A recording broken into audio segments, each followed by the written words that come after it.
Nagpasaring naman sa dating unang ginoo. Dalawang lalaki ng hold up umano ng isang gasolinahan sa Pulilan ng Bulacan. Patay matapos makipagbarilan sa mga pulis. Home for the aged sa Chile nasunog. Siyam na may edad na hindi na kayang bumangon mula sa kanilang higaan, patay. At Taylor Swift at Selena Gomez, big winners sa 2011 Teen Choice Awards. Wag pahuli, tutok na sa unang balita. Magandang umaga, narito na mga unang balita.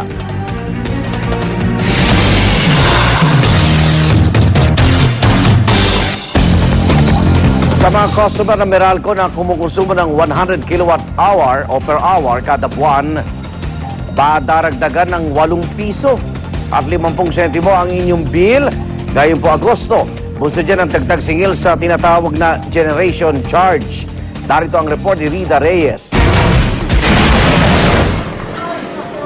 Dahil sa 3,000 piso kada buwang pensyon na lang umaasa ng panggasto sa bahay, todo tipid na raw sa kuryente si Mang Maximo. Kaya nang mabalita ang tataas na naman ang kanyang bayarin sa kuryente ngayong Agosto, di niya maiwasang makonsumi. Masakit sa amin talaga dahil hindi namin mabayaran dahil kami may walang trabaho. 8 piso lang sa kanila. Samantala sa amin, mahirap yung 5 piso. Hindi nga kami kumakain. 8 piso.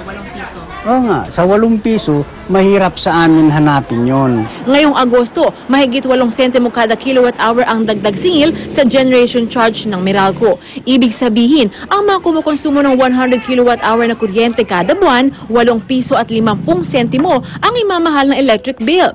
Tumaas daw kasi ang singil ng wholesale electricity spot market at mga independent power producer. And generation charge is driven by the cost of production ng mga power producers, no? In this particular case, yung independent power producers nagkaroon ng tinatawag na pagtaas sa halaga ng kuryenteng pinoproduce nila. Pero dahil bumaba ang singil ng National Power Corporation o NAPOCOR na isa rin sa mga pinagkukunan ng kuryente ng Meralco, naibsan daw ang dagdag singil ngayong buwan. Para sa unang balita, Rida Reyes reporting. Mga oil company nagpatupad ng rollback sa mga produktong petrolyo simula ngayong araw. Ang Chevron, Petron, Phoenix Petroleum Philippines at Shell, binawasan ng piso kada litro ang presyo ng kanilang gasolina. 50 sentimos kada litro naman ang bawas sa diesel at 75 sentimos sa kada litro ng kerosene. Ang Eastern Petroleum at Sea Oil nagpatupad na ng piso kada litrong bawas presyo sa gasolina. 75 sentimos kada litro ang rollback sa diesel at kerosene. Ang Uni Oil nagpatupad ng 70 sentimos kada litrong rollback sa gasolina. Piso kada litro naman ang dagdag presyo sa diesel at kerosene. Ang oil price rollback ay bunsod ng paggalaw ng presyo ng mga produktong petrolyo sa world market. Dating First Gentleman Mike Arroyo, matapang na binuweltahan ng kanyang mga kritiko sa kanyang pagbabalik Pilipinas matapos magpagamot sa Hong Kong. Ay kay Atty. Arroyo, trabaho ang dapat atupagin ni Pangulong Aquino at hindi umano panggigipit sa kanilang pamilya. Darito ang report ni Sandra Aguinaldo. To my detractors, I am back. You should be ashamed of yourself for peddling lies to the public while I was away, knowing fully well that I could not confront your lies in my absence. Palaban ng pambungad ni dating First Gentleman Mike Arroyo sa kanyang pagbabalik bansa at inisa-isa ang mga isyong lumutang laban sa kanya habang nagpapagamot sa Hong Kong noong 1 linggo. Unang-una na rito, balak daw sampahan ni Atty. Arroyo na reklamong perjury at false testimony ang negosyanteng si Archibald Poe na sinabi sa Senado na ang dating unang Ginoo umano ang may-ari ng 2 segunda manong helicopter na ibinenta sa PNP sa halagang brand new. Let me put it on record that I do not own those subject helicopters sold to the Philippine National Police. I did not purchase the helicopters from Mr. Poe, and I will not allow him at this opportunity to use my name to extricate himself from the criminal acts he has committed. Patuloy pa rin namin kinukuha ang tugon ni Poe sa balak ni Attorney Arroyo na sampahan siya ng kaso. Pero di pa rito nagtapos ang tirada ng dating unang Ginoo. Binatikos din niya ang umunay pakikipag-usap ng Aquino administration kay Zaldi Ampatuan. Magugunitang sa kanyang affidavit ay sinabi ng suspended ARMM governor na iniutos daw ng dating unang Ginoo ang pagmamanipula sa resulta ng 2007 election sa Maguindanao. Git ni Attorney Arroyo, trabaho raw at hindi panggigipit ang dapat atupagi ng Pangulo. Ang matuwid na daan, which means not a single kilometer of road has been constructed under the present regime, leads not to Batanes, but to the main national program of harassment and subordination to perjury. We hope that he will be telling us the truth and not cloak himself under the right against self-incrimination. Pinabulaan na naman ng kampo ni Attorney Arroyo ang mga bali-balitang may exit plan o nag-apply na ng asylum ang pamilya Arroyo sa Portugal. Kung exit plan, di dapat din na siya bumalik. Bumalik siya. Hindi totoo yan. Gayunman, balak pa rin niyang questionin sa Supreme Court ang paglalagay sa kanya sa watchlist ng Bureau of Immigration, kasunod ng hiling ng Senate Blue Ribbon Committee. Ito pong klaseng order, sa aming pong petition, sabihin namin na ito ay walang base sa batas. Sa saligang batas po natin, the right to travel sa Bill of Rights is one of the strongest rights. Ayon naman kay Justice Secretary Laila De Lima, nasa mandato raw ito ng DOJ. Sabay sabing posibleng ilagay na rin daw si dating Pangulo at ngayon Congresswoman Gloria Arroyo sa immigration watch list sa mga susunod na araw. These are precautionary measures. Kaysa naman sisisihin kami ng taong bayan na makakalusot sila and then we're not doing anything. Sabi naman ni Attorney Raul Lambino, isa na naman daw itong panggigipit sa dating Pangulo. Para sa unang balita, Sandra Aguinaldo reporting.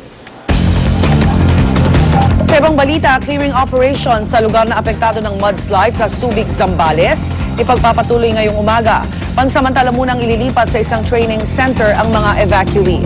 May live report si Julius Segovia. Julius.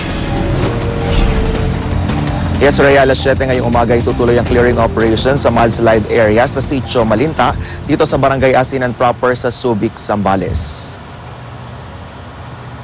Bumuhos man ang ulan, tuloy pa rin ang pagtatanggal ng putik sa Malinta River. Ito ang sentro ng trabaho ng mga taga-DPWH para walang maging problema sa daluyan ng tubig at di na maimbak pa ang putik. Inihinto ang clearing operations kaninang alas 12 ng hating gabi para bigyang pagkakataon ng mga trabahador na magpahinga. Iniinda na kasi ng mga kawani ng clearing operations team ang pagod at puyat sa 4 na araw nilang tuloy-tuloy na pagtatrabaho. Pero di patiyak ng DPWH kung kailan matatapos ang operasyon, lalo pat sapat na pondo ang numero 1 nilang pangailangan. Sa tansya ng local DPWH sa Zambales, aabot sa 20 million pesos ang gagastusin sa clearing operation sa mudslide area. Samantala rin, inaayos na ng lokal na pamahalaan ng Subic ang training center na magsisilbing relocation site ng mga apektadong residente. Di hamak na mas magiging komportable raw ang mga evacuee roon kumpara sa barangay hall kung saan sila nagsisiksikan ngayon. Pero aminado ang lokal na pamahalaan na pansamantalang relokasyon lang ito ang gustong mangyari ni Subic Mayor Jefferson Conghun. Bukod sa danyos, patayuan din ng bahay ng developer ang mga naapektuhan ng mudslide. Sinisisi kasi ng lokal na pamahalaan ng mudslide sa agusan ng tubig na galing sa isang dinedevelop na subdivision ng Santa Lucia Realty sa tuktok ng bundok. Kaya ipapakansela raw nito ang Environmental Compliance Certificate o ECC ng Santa Lucia bukod pa sa kasong isasampa laban sa developer. Hindi naman direktang inaamin ng Santa Lucia na sila ang may kagagawan ng trahedya, pero nagpaabot na Rhea ng tulong sa lokal na pamahalaan gaya ng mga heavy equipment na ginagamit sa clearing operations. Sinasabing namahagi na rin daw ng relief goods ang Santa Lucia sa mga apektadong residente. At yan muna ang latest mula rito. Balik sa Rhea. Maraming salamat, Julius Segovia, nagulat live mula sa Subic, Zambales.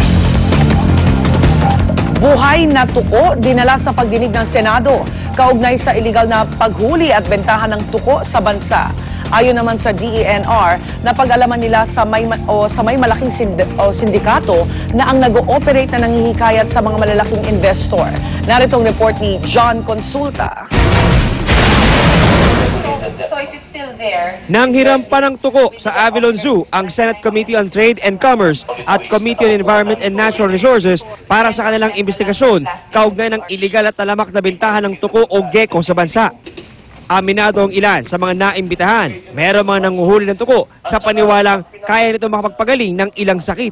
The regeneration of the tail